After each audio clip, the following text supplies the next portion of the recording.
Good morning, everyone. Welcome to Gulfstream. Today, Ron Nicoletti along with Acacia Courtney, and you can see by our photo right there that it's a fast main track, firm turf course, of course, the all-weather Tapeta. Nice day for racing. Yes, it is. It's beautiful, and if you are cold up in the north, we wish you some warm thoughts, and it's the weather's great down here, so come on down and join us. Yeah, if you can, but don't forget, just a week from Saturday, the Pegasus World Cup, everything's starting. You can feel the attention around here getting ready for it. Absolutely. 10 days out from today, January 29th, next Saturday, so we look forward to that, the 6th running of the Pegasus World Cup. And you and I, we were just talking about the first one, as we've been able to be here for all of them, which is pretty spectacular. And it's really fun to see how it's grown in the last couple of years. Yeah, we were talking when California Chrome came down the ramp, the whole place. It was really exciting. So that goosebumps. I mean, we've done plenty of Preaknesses and all that, but that Pegasus sticks in my mind. It was a lot of fun. So fast main track, firm turf course. 9 races on Wednesday afternoon. So we got the Rainbow Six starting in race number 4 with $250,000 gross jackpot pool. We have a great racing throughout the day. There you see it, $250,000, races 4 through 9. Of course, we have a couple of pick 5s today, and Brian put an early pick 5 ticket together. Let's take a look. That's right. Early on, I'm actually a bit surprised. I know it's early, but the 5 California Frolic is currently 5-2, and Brian does not single Peter D, who's won his last 3 races. He's 4 for 5 in his career. He has just turned into a freak on the Tapeta, looks to extend that win streak today. Been a really cool horse I know that we're all a fan of. So we'll see as these two will be on the start of his ticket. No singles in this sequence. It's a tough sequence, too, to really feel strongly and sink your teeth into too much form. But you do have a nice maiden optional claiming in the 3rd race where he's got 3 horses. That nice allowance for the newly turned 3-year-olds for the fillies in the 4th with 5th anniversary and Rigby, and then using 3 horses in the 5th, a nice maiden special weight on the turf where Chad Brown also represented by a couple, and he only has 1 of them in there. Yeah, I mean, $54, and you know it's a tough sequence because Brian's usually can hit these things for $8 or $16. So just goes to show you how tough it is. Yeah, the first race about a mile 70 yards on the Tapeta. Starter optional claimer for 3-year-olds. Started for 50 or less, so the optional tag of $50,000. No scratches, jockey changes. Now you were alluding to Peter D. Boy, this horse has been spectacular, basically on the Tapeta. He certainly has. We'll take a look at his most recent win. This was on December 12th, as he did beat, as I'm sure you saw as well, 3 next out winners. Steel City Dude came back with a 76 Buyer speed figure. Born a Gambler was second by a slim margin behind him with a 75. So I think it really flattered what we've seen from Peter D. He looks to make it 4 wins in a row. It's not an easy task for any horse. And maybe you could bring up the argument that we see him coming back in another allowance type of race. It's not in a stake for perhaps. But my thought is we see him with the number 1 there, and he was a short price that day. Why change the status quo? They're keeping him where he belongs. He loves this about mile and 70 yards on the Tapeta here at Gulfstream, and he looks to keep that good form going. Yeah, and Lionel Reyes, the jockey, going for the old 4-peat today, so he handles him perfectly well. He comes from off, sits that perfect trip you need to win on the Tapeta here. So, but currently very early in the wagering, the number 5 California Frolic, no slouch in the win department either. He's the son of California Chrome. We're just talking about that. Isn't amazing? Going for 3 in a row on the all-weather surface. Responded in that first race after the claim by Armando de la Cerda with that victory over $75,000 optional claimers. Yeah, you have to be admiring the confidence too. Was claimed for 50, 2 starts back, stepped him up in that salty allowance company, and he won nicely off the claim for Armando. Junior Alvarado will stay aboard. He is tactical as well. I, like you, obviously thought it was these 2. Peter D, you have to get around. I had some interest too in the number 3 in here, Casey Chief, who, yes, I know the last race was disappointing, but I think this one's a bit of a speed play, and he'll be a price you could use underneath, especially with Misael Jaramillo up. Comes out of Stakes Company, in for $50,000 today. In his 1 Tapeta race, he did run a good 3rd. And Dr. Nash, who you have a little further down, goes to the Mike Tomlinson barn, gets Lasix. Really rousing maiden victory, going a mile into 16th on the Churchill Main track. Always got to take a second look when Paco Lopez is in there. So I think Peter D and California Frolic going to be fun to watch, those two knockheads in race number 1. We're going to stay on the Tapita for race number 2. No scratches or jockey change. This one about a mile and a 16th. Maiden claim is 4 and up, $25,000. I'll kick it off in here because I have a stat on with Ken Squeezy. But first, we'll talk about Crown of Honor, who's dropping to the 25 level, returning to the all-weather surface. Failed to fire when facing 50 maidens. Optional claimers, those were going a mile on the turf for Ken Squeezy. Here's that stat. Turf to all-weather, all levels, just over the past 2 years. He's 5 for 21, 24%, 52% in the money. Almost a level return of investment of $1.93. I think that that's really the most key part, too, especially to see these horses winning at such a high clip and see it be a strong return of investment. This one's been knocking on the door, was 3rd last time, and the drop-in class certainly makes a lot of sense as Luis Saez looks to continue on his hot riding meet that he's had here. Same thing could be said with Tyler Gaffleone. He's had some really big days as well. Warren hasn't been particularly fast in his 2 starts so far, but he is 2nd off the layoff, and he does drop in class. It's a big drop in class versus what he faced last time out when on the turf. So I think that this should really be the day. If he's able to get the win, this would be the spot. Yeah, and you look at trainer Christophe Clement, he's 30% with his Tapita runners, so he's doing, the barn is going very well. We got our couple of horses flip-flop. The other horse we used is the 4 El Pecato, who's been knocking on the door in back-to-back races against this level of competition, going about mile 70 yards on the all-weather surface, stretches out, hoping to add the distance, help improve on that also ran status for Ron Abrams with Paco in the saddle. Yeah, and that's the thing with him. He's already been at this level and running on the Tapita here at Gulfstream in his last couple, and he's run well. He's been able to grab a share.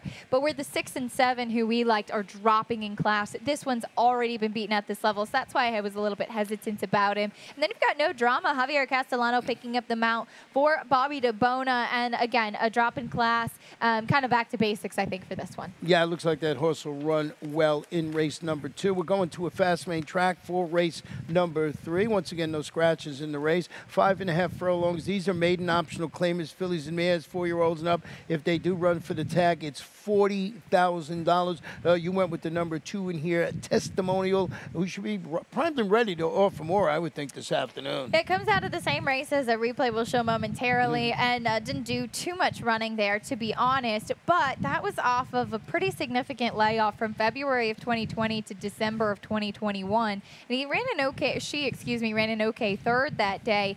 I would expect her to be stronger this afternoon, 2nd off the layoff, keeping Paco Lopez for Kelly Breen. Just felt that this was kind of the horse that could potentially move forward. I nearly put the horse that you had on, Jazla.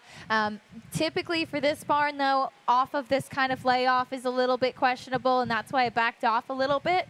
But look, this is arguably the most talented horse in the field. Yeah, you're making a 4-year-old debut for Ralph with the first start since defeating a trio of next out winners in a fruitful state bred special weight sprint in June. But the barn has been going so good. They're winning races like at a 32% rate. But I know you wanted to show the replay with the Shawnee Princess and Testimonial. Yeah, there's actually quite a few horses coming out of this race. And the reason I wanted to highlight Shawnee Princess is that she was part of that really fast-paced duel, 21-4, 45-2 early on in the race. Evelyn, who's also in this race, was on top of the pace. You can see her in the green cap of Arendelle. She's fading at even money on her debut, whereas Shawnee Princess hung around after being part of that early pace. You see the fractions in the top right corner. She got run down by Frankly My Dear, who got the great trip. My question is, Ron, does she move forward off of that race? Maybe it took something out of her because she really had to fight for it, but she was the only one that hung around after that pace. Yeah, you make a great point, because if you go fast, that fast on the Tapita, really you have to pay for it in the end. So good performance with her holding on. She's a 5-year-old daughter of Stay Thirsty, and Tyler will be in the saddle. I cut back today to 5.5. That might help her, too, this afternoon. We're going to take a short break. When we come back, we'll have my Rainbow 6 ticket.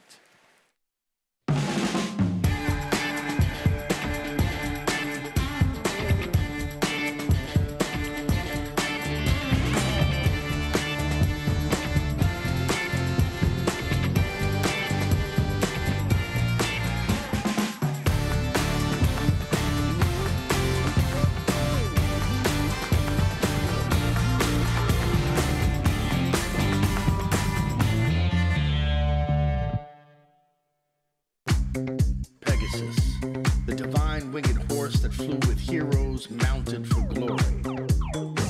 Arrogant, gun runner, city of light, mucho gusto, and Knicks go. Racing, the thunder and the lightning on the track, energy in the stands. Vibe, fashion, entertainment, all for one. Welcome back to Gulfstream today, Ron and Keisha. And the fourth race today, as we told you, would start the Rainbow Six with this 9-race card. And it's about 5 furlongs on the Tapeta. Allowance optional claiming fillies, 3-year-olds. The optional tag, $75,000. A couple of scratches at the 4 and 7. My $43.20 ticket, I'm going to single right off the bat. I like this horse this afternoon. Majestic Diodoro. We'll talk about that horse in a moment. And I got some coverage in race number 5 with the, I think Lady Pucci might run well in there for Antonio Sano. But I used Pharaoh Song, as you mentioned, Chad Brown in there, and Christophe Clement's horse. I couldn't separate the sixth race today. There's these hard-knocking horses take turns beating each other, so I got some coverage there. And in race number 7, one of my favorite horses, albeit on the turf, is Adorable Aida. I like that horse. And then in race number 8, I think Lucci might be Lucci. I think it is the one to beat in there, but I use Classic State of Mind. And 3 in the last, I went with I heard you mention, I used this first-time starter gate closure from Jorge Duarte Jr. I think you used it in the last race. What were you doing there? I dropped my pen. I had to disappear under the table for a minute, but I'm back. No worries. You're back. Yes, that's my long shot in the nightcap. It's my long shot, too. So. Oh, good. Yeah. I saw you there 1 minute, then she wasn't there. You know, it's amazing. So getting back to this race, we'll talk about my single in here, the number 8. I think 5 to 1 in the morning line. I'm going to get that with the scratches here.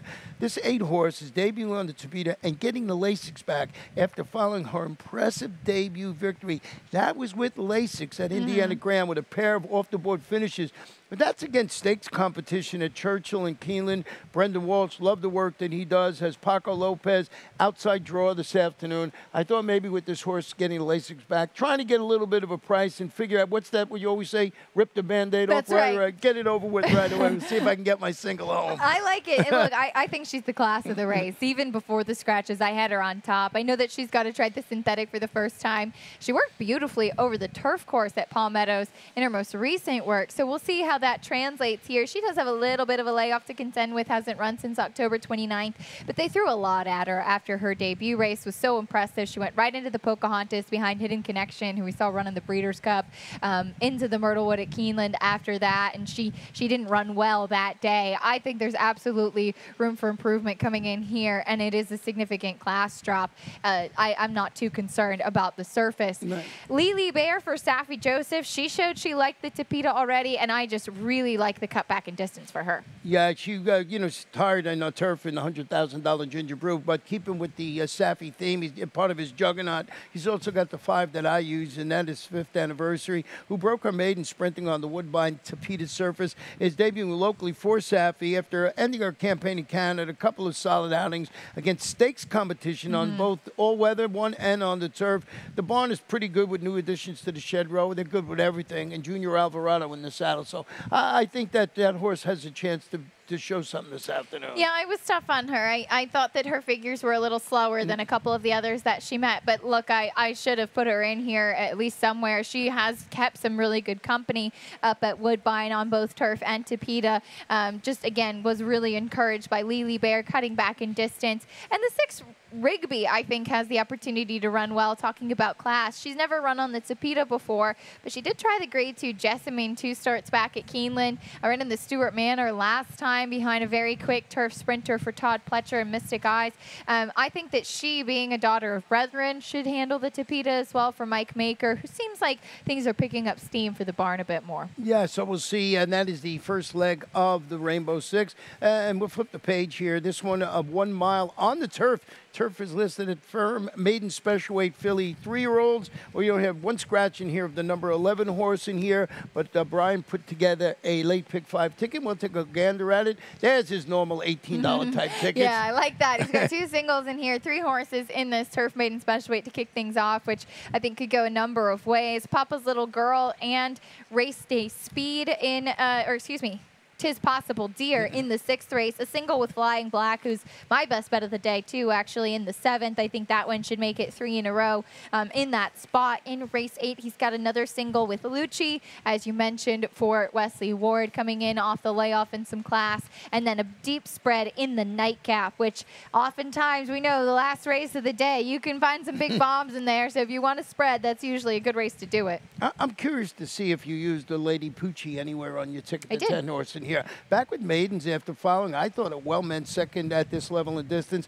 Sort of an ambitious outing against winners in the $100,000 Ginger Brew last time out. Antonio Sano's going to add Lasix. Luis Saez in the saddle today. I think just going back with maidens, you had those horse on your ticket too. Yeah, I had actually had a really tough time with this race. I agree with you on Lady Poochie. She hasn't won yet, and she's raced 5 times, but she has faced some good company in a multitude of surfaces. I think that they found that she wants a little bit of distance. A mile on the turf seems to suit her. I was really intrigued, though, by the 4 Pharaoh Song. There really isn't much turf pedigree on the bottom side at all. She is by American Pharaoh, who has been a good turf influence, but I thought this was interesting for Chad Brown. We'll take a look at a workout 2-back on courtesy of XBTV. This is on the turf course at Palm Meadows, and I wanted to show it because, 1, she's moving really well over the turf, and 2, she's going better inside of Miss Uella, who we saw win here a couple weeks ago for Chad Brown. So this is a horse that recently broke her maiden on the outside, and I thought that Pharaoh Song was actually going better throughout, and maybe Miss Uella asked a little bit, but on the gallop out, even then, Pharaoh Song caught up to her. I think that she's very interesting. Well, Todd, I always get Chad. He has 2 in the race. He has Pharaoh Song and Lemon Red. So I found the stat with his 3-year-old first-time starters, maiden special weight turf at Gulfstream Park. So I narrowed it down. Not the greatest of stats, but he's 10 for 58, 17%, 41% in the money. $1.60 return investment, just food for thought here with the with his first time starters. Yeah, no, I think it's a really good stat to show. I backed off of Lemon Red, and she actually is the one that has the bigger turf pedigree. I just wasn't crazy about the workouts coming into this and thought that maybe this was a race that she might use as a building block. She is out of Testa Rossi, who was a multiple graded stakes winner who Chad trained for her U.S. starts here on the turf, filly by Lemon Drop Kid. So she's intriguing as well. I thought that this was a very tricky race. Even thought my filly Twirl could move forward. Yeah, and I also used the horse she had a little further down. Ultima Copa is the daughter of Street Scent, debuting for Christophe Clement with Lasix. Steady work tab showing over the Payson Park training surface. Junior Alvarado. I just thought this one was intriguing. Junior's been riding the turf course well. Maybe this one can grab a share. Yeah, filly by Street Sense, a homebred for Castleton Lions. Always big pedigrees there and strong families to move forward. You'd certainly think that she'll be ready at first asking. It's a very competitive race. I'm looking forward to seeing these young horses. Well, let's go to race number 6 this afternoon. 7 furlongs allowance optional claimer for state-bred fillies and mares, 4-year-olds and up. The optional claiming tag is $12,500. And we sort of have the same picks, but I couldn't find the one I was sure to use on my ticket to single or something, why I went 4 deep in there, but we both found Race Day Speed. Yeah, Race Day Speed. He was a price last time out and does cut back in distance today. I think that that'll be really key. She also gets back onto the main track today. You look back at the race for her 2 starts back at Tampa, going 7/8. It was a really nice performance. And I think you can even just kind of gauge from the short comment last time, not enough. I think the distance was just too much for her. Her sprint races are much stronger, and we'll see if she's well posted for Tammy Levy and Chantel Sutherland. Yeah, perfect 3 for 3 at 7 furlongs. I always liked it. See that. The horse you have in second, it's probably going to be the one to beat in here. 'Tis Possible. He was a 5-time winner at the distance, 8 races with 5 wins. Turns back, showed some speed, and faded. But that was the key in that Class Zipper. That turned out to be a good race, produced a trio of next out winners from 8 starters. Yeah, and it was behind Sweet Wilhelmina, who was in very good form. Blinkers going back on today. She won when they took the blinkers off in September, and sometimes for horses, especially 7-year-old mares at this stage, blinkers on and off is sometimes not so much more to add speed or focus. It's just to kind of change things up, to surprise them a little bit and freshen them up a little bit, and sometimes that really does help. So she won when they took the blinkers back up, took the blinkers off. putting the blinkers back on today. So we'll see if that helps her turn things around. And she certainly does get class relief. And this is actually one that was reclaimed by Marcial Navarro. Yeah, and you can make a case for Celestial Cheetah. You can make a case of certainly for Papa's little girl, who's come up big on occasion in her 40-race career. Is a hard-knocking 6-year-old mare. So that's why I went 4 deep. I wish I had more confidence. I could have made my ticket. I still would have made it 43.20. Got to be 43.20.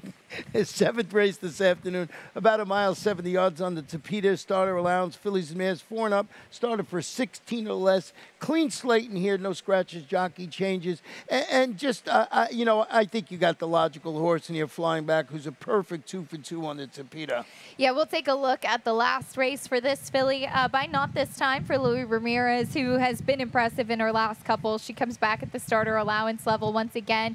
2 back, she had an 84 Beyer speed figure for her non-winners of 2 win. And even though she regressed by 12 Beyer points, she was still good enough to win the starter last time. I would imagine she could even take a step forward again today. Sat that perfect trip that we talk about needing on the Tapeta. She has the perfect running style for it. Miguel Vasquez has really suited her quite well. She's hesitant really to switch over to that outside lead, which I don't love. But the thing is that it really didn't even matter. She was able to run down the competition, which I thought was very encouraging. She's got to run today, but she's in very good form. One of my favorite horses, and you've been around here, Isadora Aida on the turf course, just a hard-knocking mare. Philly moves to the Dave Bradley barn after the claim, returns to the Tapeta. It's had a couple of races with a second and third, a pair of late closing moves on the turf. I think against better. Javier Castellano getting some wins here is going to handle the surface switch today. Just one of my favorite horses that I had to use on the ticket. Yeah, she's one that I think could actually kind of fly underneath the radar in here, given the barn switch. And she does pick up Javier, which is certainly a positive. Her races have been overall stronger on the turf, I would say, just from a speed figure standpoint. But look, she's been really solid. She's 7 for 33 lifetime, 6-year-old mare, and you have to respect a horse like that. The number 3 looking like a queen, changing barns today. Saul Mato's going to put blinkers on off that victory last time out. Yeah, it's interesting that they're putting an equipment change off of a win last time. She used to wear blinkers, and taking them off last time ended up with the win. I didn't really trust her that day, but the public certainly did, and she took a lot of money, and she got a nice win that afternoon. I also thought that the number 5 on a tour was worth a mention. Gerald Brooks all of a sudden has just been, seems like all the horses are running. This one's off a bit of a freshening since October, but was 2 for 2 on synthetic at Presque Isle for her last couple of races. Well, the number 4 current situation is positive. She steps up the competition. You really wanted to say that line, didn't you? Yeah, I wanted to do it. That's why I responded in the first ever outing on the all-weather surface. She had that rousing 10,000 open claiming victory going a mile and 16. John Service, Louis Saez. I think this is a horse you throw somewhere on your ticket, which you did. I did use this one in 4th, too. I think this is a very competitive race. You know me too well. You know that. I do. He knows what I'm going to say before I know what I'm going to say. So, 8th race this afternoon on the turf. 5 furlongs allowance optional claimer for 3-year-olds. The optional claiming price $75,000. And boy, Lucci's very interesting in this spot. Very. This is a perfect example of a typical kind of Wesley Ward move. One first time out early in the year as a 2-year-old at Belmont Park with a very impressive 3-length win. Yes, it was a short field, but he took this colt right over to Ascot, ran in the Group 2 Norfolk Stakes that day, and was only beaten a length in a big field as well. So this one is really intriguing. Haven't seen him since. That's always a question, but he does come back as a 3-year-old, and we'll see if he had the opportunity to train on. Blinkers coming off. It's a very typical Wesley Ward move as a 3-year-old as they come off of a layoff to take those blinkers off, and you'd imagine he's going to be quick once again, so we'll get a chance to see if he's gone on as a 3-year-old. Yeah, quick little stat with Wesley Ward. The horse is coming off a longer than 180-day layoff. Foreign shippers on the sprints on the turf. He's 3 for 6, 50%, 67% in the money. 276 is the return of investment. So we'll see how that horse runs this afternoon. Really interested to see him. Of course, you mentioned the blinkers off. He does that all the time. Tyler Gaffleone. And then you went with Mogaloo in second. We'll take a look at this horse's last race when he broke his maiden. He certainly has the recency edge edge. And this one actually showed a little bit of a rating gear, sitting just off of Swift Dancer that day. Did end up getting the win by a neck. Was pretty impressive in his debut, too. That was on the Tapeta, and then switching over to the turf and showing that he could do a little bit more than just jump off and go, I thought was impressive. He has to deal with Lucci, but there's always the question with Lucci, with coming back as a 3-year-old and coming back off of a layoff, too. This horse showed an affinity already for sprinting on the Gulfstream turf. I had some interest in the number 5 horse in here, Classic State of Mind, who's going to the Jose D'Angelo barn, who's just been doing great stuff. This is the son of Classic Empire. Steps up, drew clear to defeat a pair of next out winners in that 50 maiden optional claimer. Going 5 right here on the turf course. Yeah, they've been on fire with new additions to the Shed Row, Lasix, and you got Paco going for 2 in a row. Yeah, and it'll be interesting to see tactically what this one does. If Lucci is as fast as he was as a 2-year-old, it's going to be hard for Classic State of Mind to keep up with him. But he, again, has the recency edge and did already win over the Gulfstream turf. Let's go to our final race of the afternoon, race number 9. It's about 5 furlongs on the Tapeta. Maiden optional claiming fillies, 3-year-olds, $50,000. Scratched the 4 and the 8. And we both went with the number 3, Gate Closure, who's the daughter of Arrogate, debuting for Jorge Duarte Jr. And I don't know if we'll get so much of a price now with the scratches. I think that the Todd Pletcher horse coming out, always a party, is a big blow to our value here in the nightcap. But Gate Closure has a big pedigree. Arrogate hasn't lit the world on fire as far as being a sire and as far as having precocious runners, but the dam has been a terrific producer. 5 out of her 7 foals winning, most notably Grade 1 winner Wicked Strong.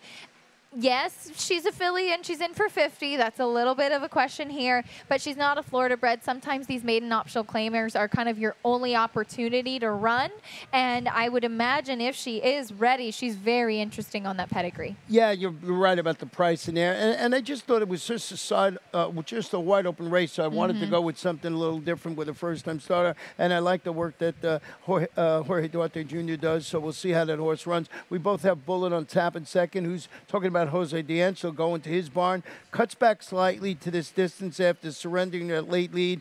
Went second against Simla, going 5.5. Gets Lasix. Javier Castellano, outside draw today. Fire and Spice won that race as a first-time starter. She did it impressively, but it did come back a slow race, and she was disappointing stepping up to face winners for the first time. But this one showed an affinity for the Tapeta. Javier Castellano picking up the mount, too.